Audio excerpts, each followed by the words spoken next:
November 11th, 1944. Outside the village of Dieulouard, France, on the western bank of the Moselle River, a first lieutenant commanding a platoon of 4 Sherman M4 tanks made a decision that cost him 3 of them in under 4 minutes. His name was Lieutenant Thomas Brewer, 37th Tank Battalion, 4th Armored Division, 3rd Army. He was 23 years old. He had fought through France, crossed the Seine, driven through Lorraine, and by November 1944, considered himself a combat-experienced officer. He was right. He was also, on the morning of November 11th, about to discover that experience and wisdom are not the same credential. The German Panzer commander waiting for him on the eastern ridge above Dieulouard had been fighting since September 1939. 5 years and 2 months of continuous armored warfare across Poland, France, the Soviet Union, and now the retreating defense of the German homeland. He commanded a single Panther Ausführung G, 45 tons, 75 mm high-velocity gun, 80 mm of frontal armor sloped at 55 degrees. He had selected his position 3 days earlier. He had ranged his gun to every road junction visible from his turret. He had counted the approaches. He had calculated the dead ground. He had done everything a master does. And when Brewer's Shermans appeared on the road below, he was ready. What happened next reached Patton's desk within 48 hours. And what Patton did about it reveals everything about how one general turned tactical failure into institutional learning, and why the Germans ultimately could not stop him even when their commanders outfought his lieutenants. To understand what the German Panther commander achieved at Dieulouard, and why it mattered operationally, you need to understand the fundamental technical asymmetry that defined every Sherman versus Panther engagement on the Western Front in the autumn of 1944. The Panther Ausführung G, which entered production in March 1944, and represented the most refined version of a design that had already proven itself catastrophically effective. At Kursk in July 1943, was not merely a better tank than the Sherman M4. It was a different category of weapon operating in the same tactical space. The Panther's 75 Mini KWK 42 L70 gun fired a projectile at 935 meters per second, fast enough to penetrate the Sherman's 51 Mini of frontal armor at ranges exceeding 2,000 meters, 2 kilometers. The Sherman's own 75 Mini M3 gun, firing its best anti-armor round, could not reliably penetrate the Panther's 80 Mini sloped frontal plate at any combat range.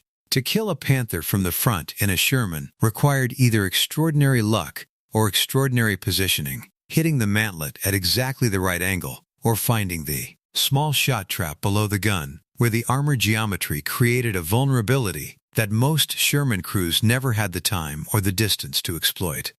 General Feldmarschall Walter Model, commanding Army Group B in November 1944, had built his defensive strategy in Lorraine around exactly this technical reality. German armored doctrine in the autumn of 1944, stripped of the offensive capability the Wehrmacht had possessed in 1941 and 1942, had adapted to a fundamentally new mission. Individual Panther or Tiger, properly positioned, could hold ground against American armored forces that outnumbered it 4-5 or 6-1. The math was reliable. A Panther in a prepared position, with clear fields of fire at ranges over 800 meters, could expect to destroy multiple Shermans before being neutralized if its commander was skilled enough to choose and hold the right ground. The commander above Dieulouard was skilled enough. His name was Oberfeldwebel Klaus Becker, 2nd Panzer Division, attached to the 11th Panzer Division's screening force along the Moselle. He had 17 confirmed tank kills from the Eastern Front, documented in the 2nd Panzer's regimental records. He was not a theorist. He was a technician of armored ambush, with 5 years of practice behind him. And on November 11, 1944, he used every year of it. Lieutenant Brewer's error was not cowardice. It was not even inexperience in the conventional sense. It was something more specific and more instructive. He applied the correct tactical doctrine to the wrong terrain assessment. Third Army's armored doctrine in November 1944, refined through the summer's breakout and Lorraine campaign, called for leading elements to move rapidly along available roads, with flanking security provided by infantry or reconnaissance elements when the tactical situation permitted. The doctrine was sound. It had driven the Third Army 400 miles in August and September. It had worked because German defensive capacity in those months was too degraded to establish the kind of prepared ambush position that Becker had spent 3 days constructing. Above Dieulouard, Brewer approached the road junction below the ridge at 0742 on November 11th. He had received a reconnaissance report indicating the route was clear of German armor. The report was 22 hours old. Becker had moved his Panther into position 14 hours after the reconnaissance had passed. The reporting gap, 22 hours between reconnaissance and advance, was not unusual for armored operations in Lorraine's broken terrain. It was, on this particular morning, fatal. Brewer's lead Sherman entered the road junction at 0744. Becker fired at 0744 and 30 seconds. The first round struck the lead Sherman's right front at a range of 840 meters, penetrating cleanly and igniting the ammunition stored in the sponson. The Sherman burned. The driver survived with severe burns. The other 3 crew members did not. Brewer's second Sherman, reacting to the ambush, attempted to reverse off the road into a tree line for cover. Becker's second round, fired at 0745 and 12 seconds, 42 seconds after his first shot, struck the reversing Sherman in the right track assembly, immobilizing it. His third round, 40 seconds later, penetrated the hull side at close to perpendicular incidence and killed the vehicle. Brewer's third Sherman reached the tree line. Brewer's fourth, his own vehicle, pulled behind a farm building on the road's western edge. From that position, he reported the contact to battalion headquarters at 0747. 2 minutes and 30 seconds from the first German round to the reporting of 3 Shermans destroyed or immobilized. Becker had not moved his Panther. He had not needed to. The after-action report that 37th Tank Battalion filed that evening reached 4th Armored Division headquarters the following morning. Major General Hugh Gaffey read it, annotated it with 3 questions, and forwarded it to 3rd Army headquarters. It landed on Patton's desk on November 13th. This is where the story stops being about one German tank commander outsmarting one American lieutenant and starts being about the difference between an army that learns and an army that doesn't.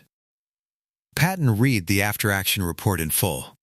This was not unusual. He read operational reports with a thoroughness that his staff found either admirable or exhausting depending on their position in the chain of command.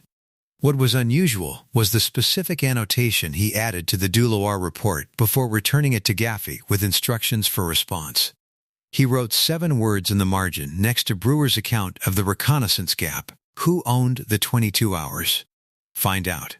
This was the question that unlocked the entire operational problem. Not why did the lieutenant advance without updated reconnaissance, that framed the failure as an individual error. Not why did the Panther commander choose that position, that framed it as an enemy success. Patton's question, who owned the 22 hours, framed it as a systemic failure. Somewhere between the reconnaissance patrol's report and Brewer's advance, 22 hours had passed without anyone verifying whether the information remained current. That 22 hours had a specific owner. An officer who had responsibility for ensuring that armored elements advancing along that road had current intelligence about what was waiting for them. Gaffey's investigation, completed within 48 hours, identified the failure at the battalion intelligence officer level. A captain who had received the reconnaissance report, logged it, and not flagged the timestamp as a concern when the advance order was issued the following morning. The captain was not relieved. He was given a formal counseling that was recorded in his personnel file and forwarded to every intelligence officer in the 4th Armored with Patton's marginal annotation attached. The message was not disciplinary. It was educational. and it traveled through the division's officer corps with the speed of information that has personal consequences attached to it. But Patton did not stop at the intelligence officer. He did something that reveals the depth of his operational thinking in a way that the dramatic retellings of his career consistently miss. He ordered a review of every after-action report in the Third Army's Lorraine campaign records that documented Sherman losses to prepared Panther ambush positions specifically, looking for the interval between reconnaissance and advance in each case.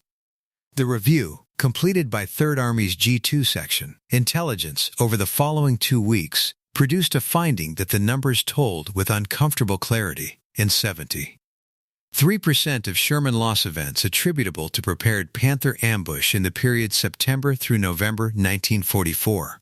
The reconnaissance report used to clear the advance route was more than 12 hours old at the time of the advance, 73%. Not an anomaly. A pattern. A systemic pattern that had been killing Sherman crews across the entire Lorraine campaign because nobody had previously assembled the data to see it. General der Panzertruppe Hermann Balck, commanding Army Group G opposing Third Army in this period, had understood the pattern from the German side with the clarity of the man who had designed it. In his operational directive of October 2, 1944, distributed to all armored screening forces under his command, Balck had written, in a document captured by Third Army Intelligence in November and translated by December, that the American practice of advancing on reconnaissance reports more than 6 hours old represents the primary exploitable tactical vulnerability in their armored doctrine. He had named the vulnerability specifically. He had issued orders to exploit it specifically. His Panther commanders were selecting positions, ranging their guns, and waiting for the American advance that the reconnaissance lag would send into their fields of fire. Balck was not guessing. He had studied Third Army's operational patterns through captured documents, prisoner interrogations, and his own battlefield observation with the analytical rigor of a professional who had spent 4 years learning to find and exploit the gaps in other armies' doctrine. He had found the gap. He had published it. He had ordered his commanders to kill Americans with it. And they had. 73% of the time, across 3 months of Lorraine fighting, a German Panther commander who chose his position correctly was waiting for an American armored element operating on outdated reconnaissance. Patton read the translated Balck directive on December 4, 1944. He read his own G2's statistical finding the same week.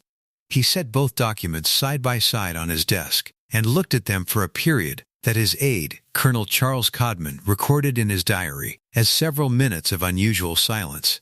Then he issued a Third Army operational memorandum, dated December 6, 1944, that established a maximum reconnaissance to advance interval of 6 hours for all armored operations in the Third Army area, not a guideline, a requirement. Any advance along a route where the reconnaissance report was more than 6 hours old required either updated reconnaissance or explicit authorization from divisional commander. Level before proceeding, 6 hours. Having the gap that Balck had identified and weaponized. Eliminating the vulnerability by addressing the systemic failure rather than the individual error. What Balck found when his Panther commanders attempted the same ambush doctrine in January and February 1945 was that the pattern had broken. American armored elements were no longer advancing on reconnaissance reports that were 12, 18, or 22 hours old. The ambush positions that had produced reliable Sherman kills through the autumn were now being detected by updated reconnaissance before the advance, engaged by artillery. Preparation, or bypassed entirely when the terrain permitted. The tactical doctrine that had worked because of an American systemic vulnerability stopped working when the vulnerability was closed. Becker, the Panther commander above Dieulouard, was not killed in battle. He surrendered with the remnants of the 2nd Panzer Division in April 1945. In his post-war interrogation by American intelligence officers, he was asked specifically about the change in American reconnaissance practice he had observed in early 1945. He confirmed it with the precision of a professional who had noticed the shift immediately. He said, in the translation preserved in the U.S. Army's captured documents collection, that from approximately January 1945, the Americans stopped giving us the interval. He meant the reconnaissance gap, the 22 hours that had let him range his gun, select his position, and wait for Brewer's Shermans. When the Americans stopped giving him the interval, he could not replicate Dieulouard. He tried 3 times, by his own account, and was detected by updated reconnaissance on 2 occasions, and neutralized by artillery preparation on the 3rd, without destroying a single Sherman. He was not less skilled in January 1945 than he had been in November 1944. He was fighting a different army.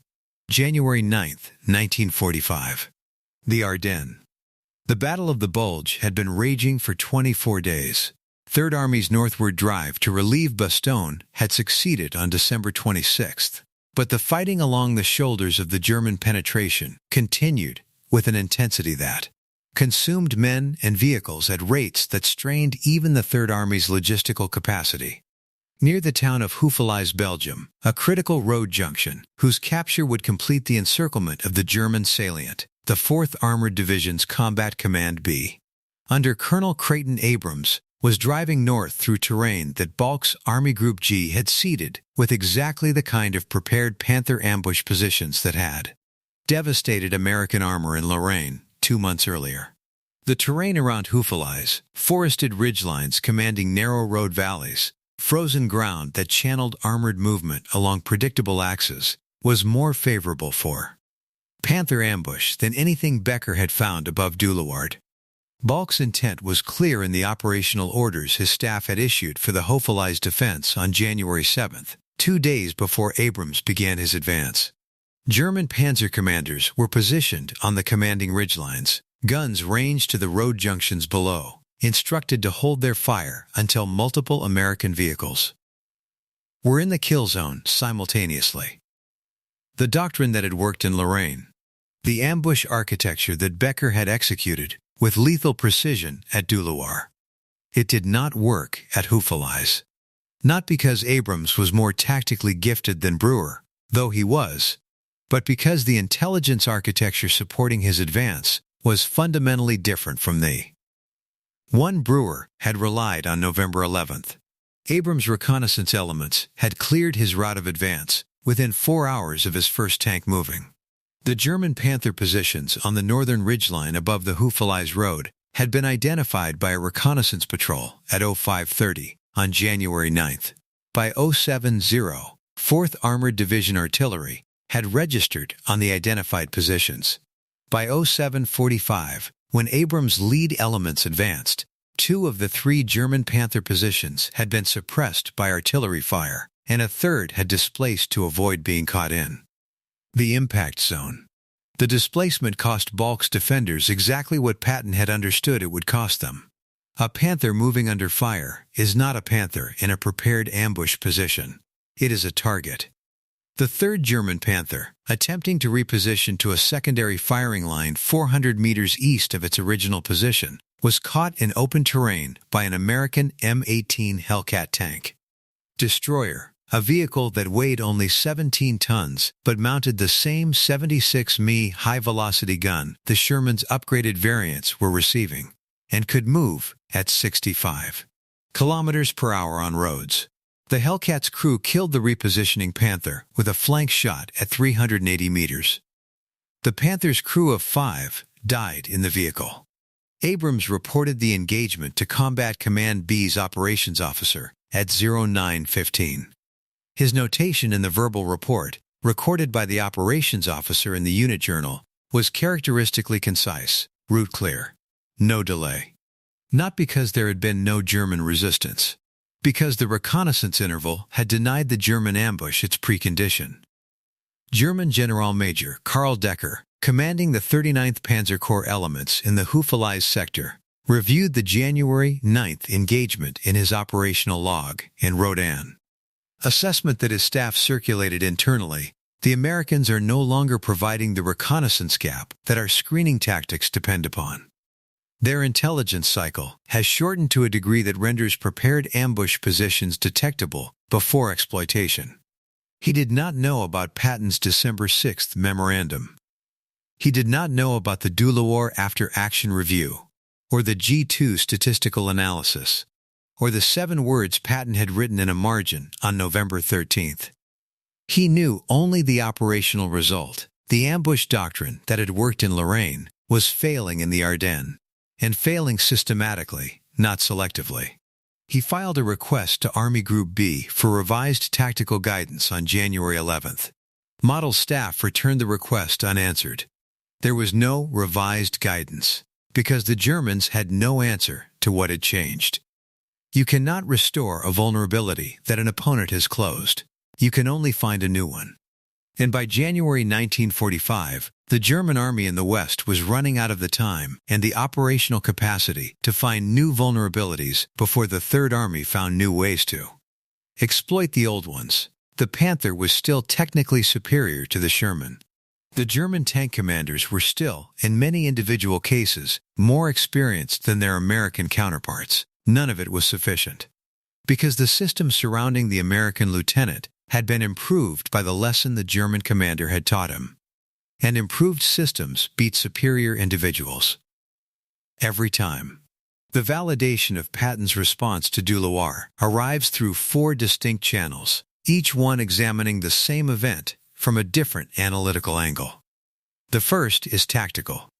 Third Army's Sherman loss rate attributable to prepared Panther ambush in the Lorraine campaign, September through November 1944, averaged approximately 12 vehicles per week across the theater. In January and February 1945, following the implementation of the 6-hour reconnaissance interval requirement issued December 6th, the same category of loss dropped to an average of 4 vehicles per week, a 67% reduction. Not because German Panther commanders became less skilled, because the systemic vulnerability they had been exploiting was closed. The second is testimonial.